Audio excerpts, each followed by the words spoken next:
Hey everybody, welcome back to Photorec.tv. I'm Toby and I spent most of yesterday shooting with the new A9 Mark III and the 300mm f2.8 lens. At this point, you've probably already seen a few videos, maybe a few headlines with terms like game-changing and revolutionary, and I agree. Let's take a quick step back. I think Sony was the first to nail fast and reliable autofocus in mirrorless cameras. And now they're the first to release a global sensor. That means, global shutter. That means the sensor has an instant readout across the whole sensor, so there's no way there can be any distortion no matter how fast you're moving subject.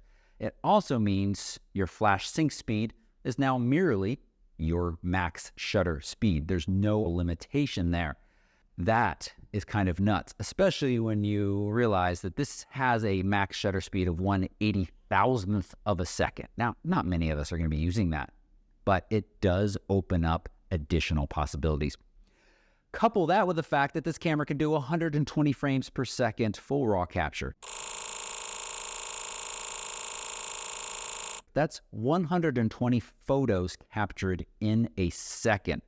Couple that with the fact that you have the pre-capture. So if you're half pressing the shutter or if you're engaging the back button autofocus, as long as you're holding those down, the camera is continually recording up to the preceding second in time.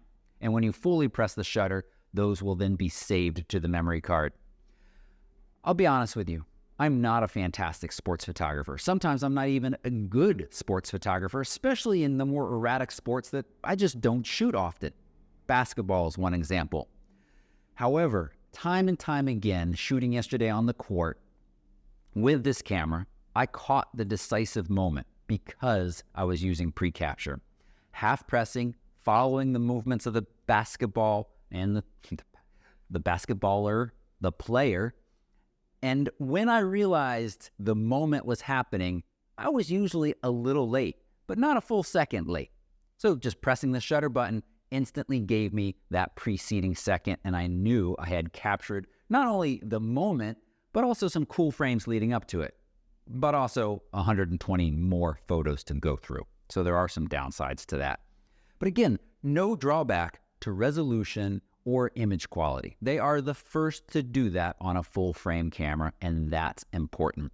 Now, this A9 III does not make your current camera obsolete. But if you can afford its $6,000 price tag, and you can wait until spring when it's going to start shipping, this is the camera I recommend for you if you want no one to blame but yourself when you take a crappy photo or miss the critical moment. I also want to take a moment and talk about the 300mm f2.8, and also $6,000 piece of gear. Sounds a little pricey, but this value is fantastic, and this is going to be on the wish list of many photographers and, well, wildlife and sports photographers.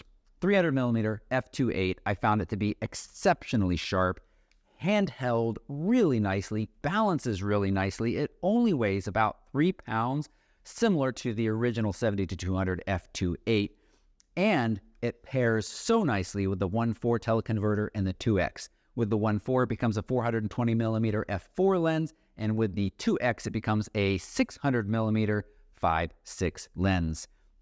So incredibly portable.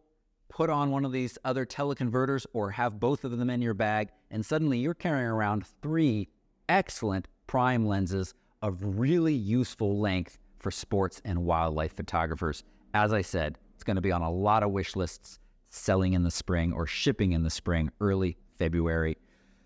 All the links to this information and some more specs and some more thoughts about it, and plus some more sample photos, more everything is at Photorec.tv. If you appreciated this quick, direct look, give it a thumbs up. And if you're not already a subscriber, that would be appreciated. Thanks so much for watching. Bye-bye.